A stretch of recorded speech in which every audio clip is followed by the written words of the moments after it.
सांगाल भाऊ, काल महायुतीची बैठक पार पडली. या बैठकीला शिवसेना शिंदे गटाकडून तुम्ही उपस्थित होतात. या बैठकीत तुम्ही काही नाराजी व्यक्त केल्याची चर्चा होती. त्या संदर्भात गिरीश महाजन यांनी सुद्धा कबुली दिली आहे.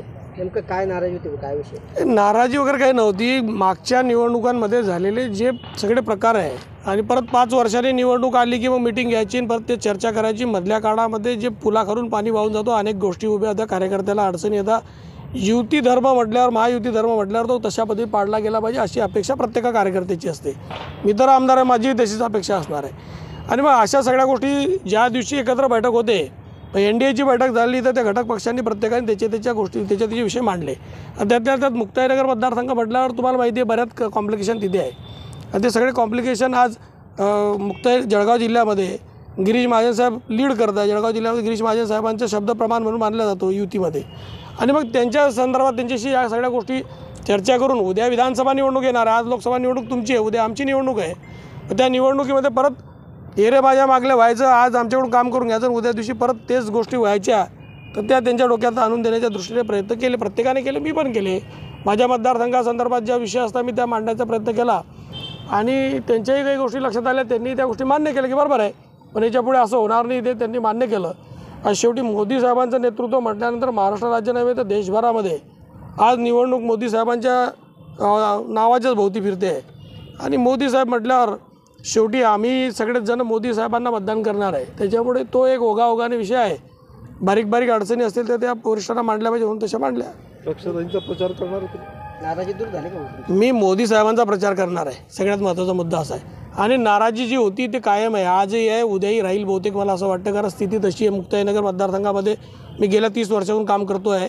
मला माहिती तिथल्या काम करणाऱ्या लोकप्रतिनिधींची पद्धत काय, त्याच्यामुळे ती नाराजी येते. ते बदलले पाहिजे अशी अपेक्षा आपण प्रत्येक वेळी ठेवतो.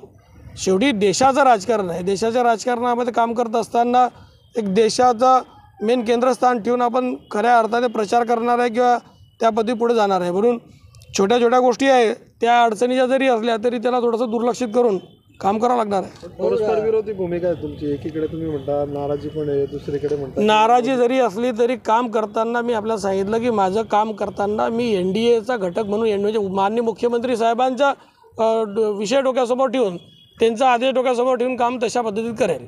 भाऊ, नेमकं रक्षा खडसेंना उमेदवारी मिळाली म्हणून नाराजी आहे की दुसरा उमेदवार असता तर काय परिस्थिती असते? हो, रक्षाताई पहिला बी खासदार होत्या ना. हां, पण आता त्यांना परत उमेदवारी मिळाली म्हणून. हो ना, मग मी तर सांगतो ना, त्या खासदार होत्या आणि त्या खासदारच्या काळामध्ये शिवसेनेच्या कोणत्याच पदाधिकारी विश्वासात घेतल्या गेल्या नाही किंवा त्या ओघाओघात सगळे ते विषय आले. त्याच्यामुळेच खरी तर नाराजी आहे ना. नवीन उमेदवार असत, नवीन उमेदवारासंदर्भात कोणी नाराजी व्यक्त करेल का? नवीन एखादा उमेदवार दिला गेला तर त्यांनी चांगलं काम करावं एवढीच अपेक्षा असेल. तसं यांच्याकडून बी अपेक्षा की यांनी चांगलं काम करावं. भविष्यामध्ये फॅमिली एक असू शकते, पण पार्टीचं धोरण असतं ना. पार्टीचं धोरण पाहून तुम्हाला ज्या NDAतल्या घटक पक्षांनी मदत केली ते NDAतल्या घटक पक्षांना विश्वासात घेतलं पाहिजे. आज आपला वेळ आहे, आपण मारून नेतो, उद्या दिवशी समोरची वेळ असेल तर प्रामाणिक काम केलं पाहिजे, एवढीच अपेक्षा असते. तुम्हाला वाटतंय प्रामाणिकपणे काम करतील? त्याची जबाबदारी गिरीश भाऊंनी घेतली आहे. माननीय मुख्यमंत्री महोदय त्या दृष्टीने लक्ष ठेवून आहे. रक्षा खडसे यांनी काय आपल्याशी संपर्क साधला का तिकीट मिळाल्यानंतर किंवा काही भेटायला? मी वैयक्तिक विषय करतच नाही आहे. हा त्यांच्या पक्षाच्या लोकांनी आम्हाला संपर्क केला, आम्ही आलो. पक्षाच्या वरिष्ठ लोकांनी, नंदू महाजन साहेबांनी मला संपर्क केला किंवा अशी मिटिंग लावली, मी लगेच आलो. पक्ष म्हणून आपण पाहतो, वैयक्तिक म्हणून काय पाहणार आहे? वैयक्तिक म्हणून काही चर्चा नाही इथे.